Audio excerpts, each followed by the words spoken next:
Hello everyone, Peter here. Welcome to one more video. There's always one more video on YouTube, you know. So, here in this one, I'm drawing a sort of mandala thing. I guess it's a mandala. I just know it's kind of circular, and it's got some triangles and patterns and what have you, all up in there. The first thing I did was I spent a couple of minutes using a compass and a ruler and a pencil to lay out some guidelines. I didn't really know what guidelines I was going to lay out ahead of time, but I laid some out, and when I was happy with what I had done, I put aside those things and took up some pens, mostly Pigma Microns in this case. I inked in some of those guidelines, but not all of them. Never all of them. You gotta leave some gaps, some room for improvisation.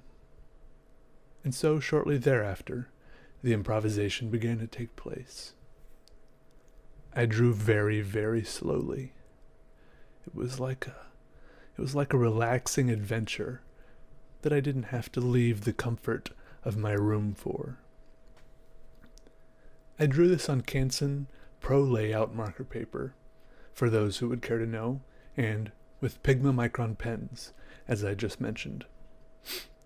I really like these Pigma Micron pens, and I have had good success with them for a number of years, but unfortunately I've seen some people saying in the comments, especially after I posted my Pigma Micron review video, that they haven't had as good of an experience with them. Some people commented and said that they ran out of ink really fast, or in some other way just stopped working, even after just one page of drawing, or something absurd like that. And that is very regrettable. I'm sorry that you guys had such an experience with these pens, but I really only ever had a very small percentage of these actually run out of ink, of course. I think that might be because I actually have a bit of a problem. I find that I often buy new pens before I actually need to. And in other circumstances, I just lose pens before I have a chance to make them run out of ink. But still, I know of several pens I have that I've used for quite a number of large and lengthy drawings, and I don't know, all in all, I guess I'm just trying to say that they've been lasting plenty long for me. That sounds like bad grammar, but let me say this. Just make sure that if you're using felt-tipped pens, just make sure that you're not treating them like any other pens you might be accustomed to using in the past. You really have to be careful about how hard you press down on the paper. By that, I mean that you can't press down hard on the paper at all, especially with the finer tipped ones. If you do, the felt tips will be quickly damaged and stopped functioning correctly, making less precise lines and possibly stopping ink flow altogether. So that might be what's happening to some of you. I don't know. Just treat these pens delicately. If you have a really fast or sketchy or heavy-handed style, this type of pen probably isn't for you, but that's all right. There's definitely something useful and appropriate that you can find to draw with.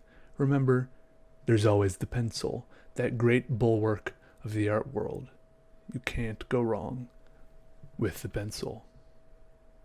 So, I kind of got off on a tangent there, but I got out the old Prismacolor pencils after I finished drawing with ink and took a shot at coloring this monster in.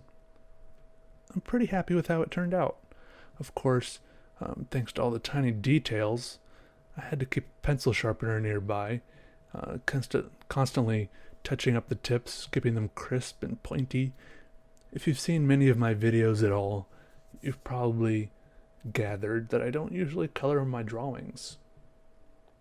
There's a sweet spot in my heart for just pure black and white, but even I'll admit that I think after I colored this one in, it turned out well. Speaking of which, stay tuned. In the near future, my coloring book, which I've decided to call Between the Lines, will be available for purchase in the near future. So keep your eyes peeled for that. I'll make a video about it. Don't worry. But that's all for today. Thanks for watching. Bye.